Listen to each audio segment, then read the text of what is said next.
Welcome to another video on the Moving AI webpage and with the demos that I have here.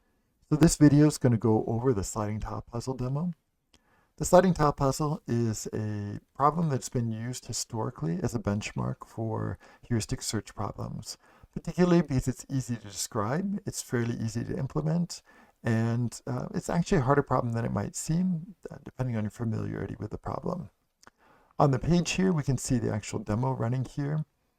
Below it, I've put some standard benchmark problems. So there's 100 problems from Korf in 1985 that has been used quite extensively in the field. And there's a larger set of 1,000 instances that were introduced in 2002, although the 1985 set of problems is still used quite broadly. And I've also put some historical papers here so we can see this domain was used starting in around 1966, and it's been continually used since then. And as I said, it works as a really nice domain. It's easy to describe, easy to work with. It has many of the properties that we expect of search algorithms, but it is in an abstract way that it avoids some of the complexities. In this particular problem here, we're looking at the goal state. If you were to buy one of these problems commercially, oftentimes they have a picture on here or something like that, and they put the blank in the lower right-hand corner. But as computer scientists, we tend to count from 0 to 15 instead of from 1 to 16. And so we tend to put the blank where the 0 is, just because that's a nice indicator of what the blank might be. So it's good to remember in this problem that blank needs to go in the upper left-hand corner. In this problem, what you can do is you can click on a tile to cause it to move, and it'll move into adjacent location. Of course, if we click farther, we don't allow pushing multiple tiles at once, and clicking on the blank doesn't do anything as well. But as we click here, it actually reveals something. It's very useful to think about the blank moving instead of thinking about a tile moving. If I'm building a puzzle like this and I know where the blank is, I can think about, well, the blank can move to any of the adjacent locations. But when I think about a given tile, the 7 can't move, the 3 can't move, the 15 can't move. And it'd be actually expensive to go look at all these tiles and say, where can they move? When in fact, we could just use the blank to measure that. And the primary thing that we'd want to do in this demo to test it out is to reset to a random state and then try to solve it. And if you've never solved one of these puzzles before, I'd encourage you to go try that before I do a solution right here, or at least pause the video and then think about it. The way that humans tend to solve problems like this, these hard combinatorial problems, is suboptimally, and we tend to do it with some sort of macro operator.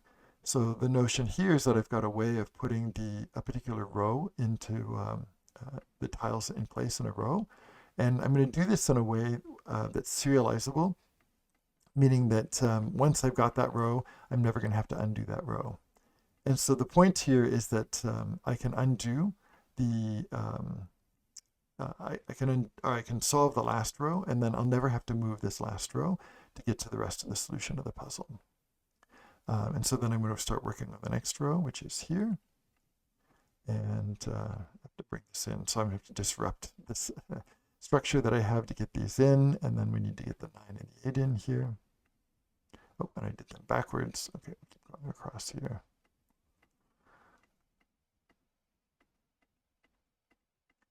So I'll just finish this up really quickly. Now we're going to get these in order. So it's going to be 7, 6, 5, 4. So I have them in somewhat a backwards order here, but do that. 7, 6. And then we're going to need to get the 3, 2, 1 up in the top. So 7, 6, 5, 4. We'll work on pulling these around first. That's going to go there. 6, 5, 4. And then we just need to get the 2 between the 1 and the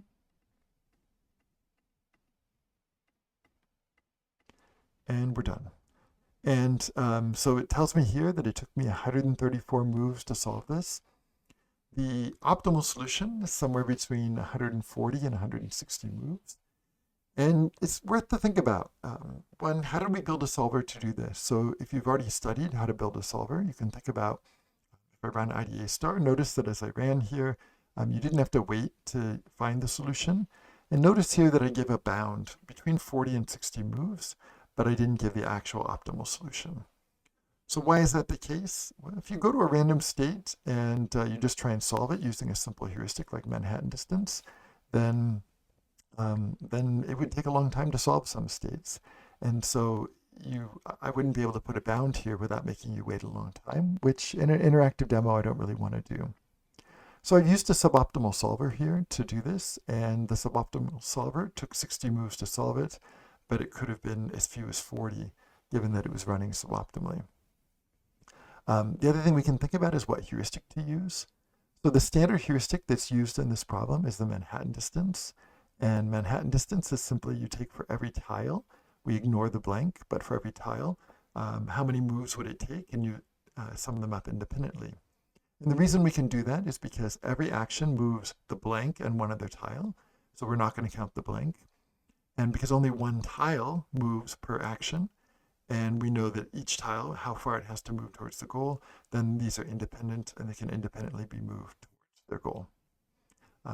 In terms of trying to solve this better, well, we could try to build heuristics like pattern database heuristics to be able to solve it much, much faster, which would work, but then we have to store them somewhere. And I don't want to make you download something when you load this demo or even host that data there. We could build some very small pattern databases, of course, that would be helpful. In fact, I think in this problem, I do build some very small pattern databases. But now it's this trade-off between building a heuristic to make it solve faster and solving it. And so it's an interesting thing to think about. How would you go about trying to make this demo so you could always, for instance, get the optimal solution? Could you guarantee that it was going to be as fast as we needed it? And of course, another approach would be to just solve 100 problems offline and put their solutions in, and we just know the answer to them. We wouldn't need to know it in here, which is something else that I could do.